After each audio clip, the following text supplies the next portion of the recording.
আসসালামু আলাইকুম প্রিয় শিক্ষার্থীরা, আমি ফারহান আক্তার স্নিগ্ধা। এখন আমি আলোচনা করব আমাদের 14 নম্বর অধ্যায় বয়নতন্তু রিলেটেড এমসিকিউ গুলো নিয়ে। আমাদের বয়নতন্তুর প্রথম যে টাইপ ভিত্তিক এমসিকিউ রয়েছে সেটা আলোচ্য বিষয় হচ্ছে বস্ত্র তৈরির উপযোগী তন্তু। অর্থাৎ এই তন্তু রিলেটেড একটি এমসিকিউ গুলো আমরা দেখব যেগুলো পরীক্ষায় আমাদের বারবার আসে। আমরা একটু দেখি যে 1 নম্বর প্রশ্নে কি বলেছে। 1 নম্বর প্রশ্নে বলেছে বয়নতন্তুর ব্যাসের চেয়ে দৈর্ঘ্য কেমন হতে হবে। ব্যাসের চেয়ে দৈর্ঘ্য কেমন হবে বলো তো? বড় হতে হবে। তন্তু ব্যাসের থেকে কি দৈর্ঘ্য যদি বড় হয় তাহলে সেটাকে আমরা তন্তু ইউজ করতে পারবো। ওকে, তার মানে এটা কি হবে? বড় হবে। বয়নতন্তু কোন ক্ষমতাটি থাকলে তাড়াতাড়ি শুকায়? এখানে দেখো বয়নতন্তুর অনেকগুলো বৈশিষ্ট্য আছে, তার মধ্যে একটা বৈশিষ্ট্য হলো বিশ শোষণ। বিশ শোষণ অর্থাৎ শোষণ করার ক্ষমতা যদি থাকে তাহলে সেটা কি হয়? তাড়াতাড়ি শুকাবে। 2-এর 3। এরপর 3 নম্বর প্রশ্ন, বস্ত্রের ক্ষুদ্রতম মৌলিক একককে কি বলা হয়? বস্ত্রের ক্ষুদ্রতম ও মৌলিক একককে তন্তু বলা হয়। ঠিক আছে, তন্তু। এরপরে যাবে তোমার সুতা। ঠিক আছে, এরপরে আমরা দেখব 4 নাম্বার প্রশ্ন।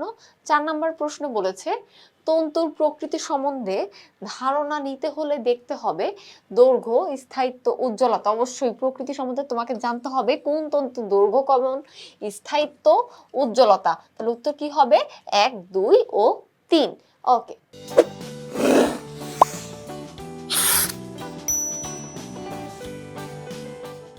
5 নম্বর প্রশ্নে দেখো কি বলেছে। 5 নম্বর প্রশ্নে বলেছে যে বস্ত্র তৈরির কাঁচামালকে কি বলা হয়? বস্ত্র তৈরির কাঁচামালকে বয়নতন্তু, আঁশতন্তু, পাটতন্তু, তুলাতন্তু। দেখো তন্তুর প্রথম একদম বস্ত্র তন্তু যেটা থাকে সেটার একদম কাঁচামাল যেটা প্রথম অবস্থা সেটা হচ্ছে বয়নতন্তু। ঠিক আছে, এরপর আমরা যাব 6 নাম্বার। 6 নম্বর প্রশ্নে বলেছে বয়নতন্তুর বৈশিষ্ট্যকে কয় ভাগে ভাগ করা যায়? এটা 2 ভাগে, একটা মুখ্য আর একটা কি গৌণ। ওকে, 2 টাইপের বৈশিষ্ট্যকে ভাগ করতে পারি। এরপর 7 নাম্বার, ল্যাটিন টেক্সো শব্দের অর্থ কি? ল্যাটিন টেক্সো, টেক্সো যদি এটা যদি ইংলিশে দেয় তাহলে হবে এক্সও। ওকে, টেক্সো। টেক্সো শব্দের অর্থ হচ্ছে বস্ত্র। এটা কি? টেক্সো শব্দের অর্থ হচ্ছে বুনন করা। ঠিক আছে, টেক্সো শব্দের অর্থ হচ্ছে বুনন করা। ওকে, এটা হবে 2 নাম্বার। এরপর আসে টেক্সটাইল কথাটির উৎপত্তি হয়েছে কোথা থেকে? আমরা যদি দেখি 8 নাম্বার প্রশ্ন। 8 নম্বর প্রশ্ন কি বলেছে? টেক্সটাইল শব্দটির উৎপত্তি কোন শব্দ থেকে? এটা হচ্ছে টেক্সো শব্দ থেকে।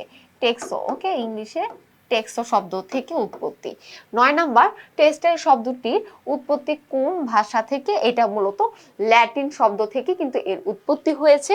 টেক্সটাইল, এই যে টেক্সো, এই রিলেটেড যে এমসিকিউ গুলো এগুলো পরীক্ষার জন্য খুবই গুরুত্বপূর্ণ। এই শব্দগুলো খুবই গুরুত্বপূর্ণ। 9 উত্তর হবে 2। আশা করি আমার এই অধ্যায় টাইপ 1 ভিত্তিক এমসিকিউ বুঝতে পেরেছো। দেখা হবে পরবর্তী টাইপ ভিত্তিক এমসিকিউ নিয়ে। সবাই ভালো থাকবে, সুস্থ থাকবে। আল্লাহ হাফেজ।